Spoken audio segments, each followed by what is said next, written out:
अतिथि देवो भव। मध्य प्रदेश सरकार इस वाक्य को कुछ ज्यादा ही सीरियस लेती है। जी हाँ, अतिथि शिक्षकों की भर्ती के लिए तो उनके पास समय ही समय है, वो फिर डेट बढ़ा देंगे, फिर डेट बढ़ा देंगे। लेकिन जो शिक्षकों की वास्तविक वैकेंसीज निकल रही हैं उसका नोटिफिकेशन भी जारी नहीं किया जा रहा है। आपको पता है मध्य प्रदेश में शिक्षक वर्ग 2 की परीक्षा जो कि अगस्त में प्रस्तावित थी, कहा जा रहा था कि अगस्त में परीक्षा होनी है, लेकिन 10 दिन सितंबर के बीत जाने के बाद भी उस परीक्षा का विज्ञापन भर जारी नहीं हुआ है। अभी ये नहीं पता है अभ्यर्थियों को कि मुख्य परीक्षा का या चयन परीक्षा का सिलेबस क्या रहेगा। और अतिथियों पर इतनी मेहरबानी, आज की आप खबर भी देख लीजिए, दैनिक भास्कर अखबार की रिपोर्ट है 10 तारीख की, देखिए 10 तारीख। अतिथि शिक्षकों के लिए आखिरी तारीख तक भी चॉइस फिलिंग नहीं कर सके उम्मीदवार, डीपीआई को बढ़ानी पड़ी तारीख, अब 12 तक होगी चॉइस फिलिंग। अब देखिए, उम्मीदवारों ने अतिथि शिक्षक की चॉइस फिलिंग नहीं की है, नियुक्ति के लिए उन्होंने इंटरेस्ट नहीं दिखाया है, तो सरकार ने तारीख बढ़ा दी कि भाई कैसे भी करके आओ। एक कहावत है आपने सुनी होगी कि जिसका पादने से चल जाए वो क्यों लोटा लिए फिरेगा भला।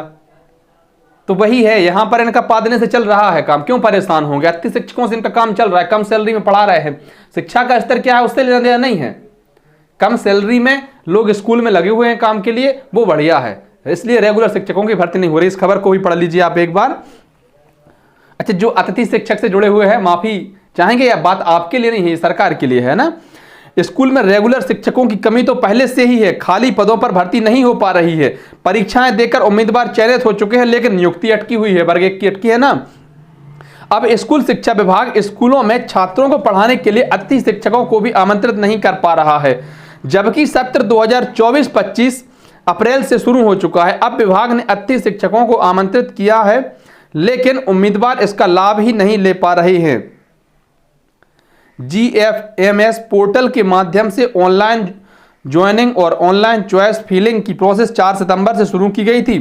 उम्मीदवारों का कहना है कि यह प्रक्रिया सही से नहीं हो पा रही है, ज़्यादातर समय ठप ही रही। वे आवेदन करते हैं लेकिन उन्हें मैसेज मिलता है कि आपके मोबाइल की EKYC नहीं है, जबकि उम्मीदवारों का कहना है कि EKYC कंप्लीट है।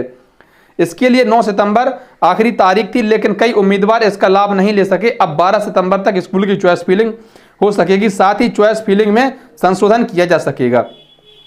तो कुल जमा बात यह है कि अब 9 की जगह 12 सितंबर तक अतिथि शिक्षकों के लिए स्कूलों की चॉइस फिलिंग की जाएगी और उसमें संशोधन भी किया जाएगा। लेकिन बात अभी भी वहीं अटकी हुई है कि आखिर कब शिक्षक वर्ग 2 के लिए विज्ञापन जारी होगा, कब उनका सिलेबस उनका मिलेगा, कब से उनके फॉर्म भरेंगे और कब परीक्षा की स्थायी डेट बताई जाएगी कि भाई आपकी परीक्षा जो है वो फलानी तारीख से होने वाली है, तैयार रहे। अंदाज से कहना कि भाई परीक्षा होगी होगी चिंता मत करो, ये चुनावी वादे हैं यार, इस प्रकार से परेशान न करो अभ्यर्थियों को।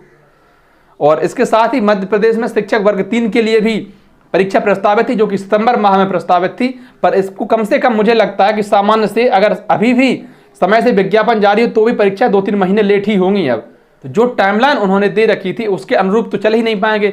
अगर 2-3 महीने भी लेट है तो भी कोई बड़ी बात नहीं है एमपी में। देखिए, अगर स्पष्ट टाइमलाइन दे दी जाए, हम भी चूंकि आप ही की तरह अभ्यर्थी हैं, हम भी विद्यार्थी, हम भी तैयारी ही कर रहे हैं, क्योंकि ये तो एक साइड का काम है, करते रहते हैं, इसमें भी अलग चीज़ है ये चीज़ें। तो अगर सरकार ये बता दे कि भाई आपकी परीक्षा मान लो कि फलाने साल के फलाने महीने में होगी, जैसे कह दिया जाए कि आपकी परीक्षा शिक्षक वर्ग 2 की मान लो जनवरी, अब मुझे गाली ना देने लगना कि आपने इतनी लेट आपने खुद खींच दी, जनवरी 2025 में होगी, ये सरकार या विभाग जो है स्पष्ट कह दे, तो जो अभ्यर्थी दूसरे काम छोड़े हुए हैं वो इस सोच में है कि भाई कहीं अगले ही महीने विज्ञापन ना आ जाए, या अगले हफ्ते विज्ञापन ना आ जाए, या अगले दिन ही विज्ञापन ना आ जाए, वो दूसरे काम भी नहीं कर पा रहा है और पढ़ाई भी नहीं हो पा रही क्योंकि सिलेबस ही नहीं है और बिना मंजिल के सफर होता नहीं है। तो हर तरह से परेशानी संभवतः सभी अभ्यर्थियों के लिए है। इसलिए सरकार को चाहिए कि स्पष्ट टाइमलाइन दे दे, बाकायदा सिलेबस बता दे, अभ्यर्थी इस प्रकार से तैयारी करें तो अभ्यर्थियों के हित में होगा ये। और सरकार को रेगुलर भर्ती करने में पता नहीं क्या दिक्कत है। जैसे मान लीजिए अगर सिर्फ 1000 पदों पर भी भर्ती आए किसी भी विभाग में, चाहे आप पुलिस में मान लो, चाहे आप क्या नाम SI कांस्टेबल, या फिर शिक्षा विभाग में, या फिर नर्सिंग में, किसी भी क्षेत्र में, पटवारी में, एक नियम से भर्ती है कि भाई हर साल भर्ती आएगी, 1000 पदों पर भर्ती होगी, या 1200 या 800, 2000, 5000, मतलब क्षमता के हिसाब से।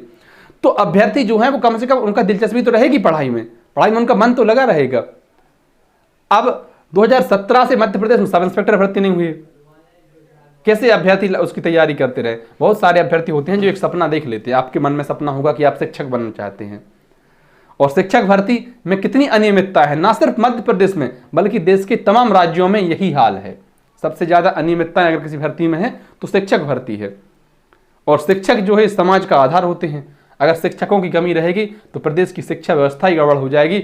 और भारत के, आप कहते हैं ना कि भारत 140 करोड़ 150 करोड़ की आबादी वाला देश है, फिर भी यूरोपियन देशों से पीछे है।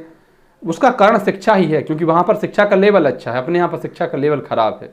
और सरकार चाहती ही नहीं है कि देश की जनता शिक्षित हो, क्योंकि अगर जब आप शिक्षित होंगे तो प्रश्न पूछेंगे, आप प्रश्न करेंगे, इनसे हिसाब मांगेंगे, और इसीलिए डरते हैं। भारत की जो शिक्षा व्यवस्था है वो ऐसी है कि आप 12th पास हो जाएं, आप ग्रेजुएट हो जाएं, पोस्ट ग्रेजुएट हो जाएं, और जब आपके ज्ञान की बात आए तो सुई पटक सन्नाटा हो, पिन ड्रॉप साइलेंस। बस ये है। धन्यवाद प्यारे भाइयों बहनों। वीडियो आपको अच्छी लगी हो तो वीडियो को लाइक कर दें, अपने अन्य साथियों तक साझा कर दें, और अगर आप चैनल पर नए हैं तो हाथ जोड़कर निवेदन है, अपने इस छोटे भाई के चैनल को सब्सक्राइब जरूर कर दें। बहुत बहुत आभार, बहुत बहुत धन्यवाद। जय हिंद।